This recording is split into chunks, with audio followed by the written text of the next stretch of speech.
السلام علیکم ورحمۃ اللہ وبرکاتہ۔ آج مرخہ 29 اگست 2023 ہم یہاں جیرانہ کے مقام پر موجود ہیں۔ یہ ہمارے ساتھ مسجد جیرانہ ہے جہاں سے عمرہ کے لیے نبی اکرم صلی اللہ علیہ وسلم نے احرام باندھا، حضور علیہ السلام نے عمرہ فرمایا۔ ہم بھی حضور علیہ السلام کی اسی سنت کو زندہ کرنے کے لیے یہاں احرام باندھنے کے لیے آئے ہیں، عمرہ کے لیے انشاءاللہ۔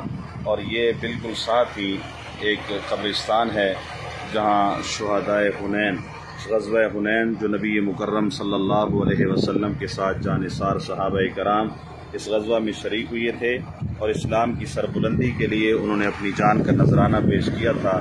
وہ عظیم صحابہ جن کی برکت سے ہمیں ایمان ملا، جن کی برکت سے آج ہم مسلمان ہیں، اس قبرستان کے اندر وہ مدفون ہیں۔ اللہ تعالیٰ سے ہماری دعا ہے کہ رب کائنات ان کو ہماری طرف سے اور زیادہ جزائے خیر عطا فرمائے اور اللہ تعالیٰ ان کے درجات کو مزید بلندیاں عطا فرمائے۔ السلام علیکم ورحمۃ اللہ وبرکاتہ۔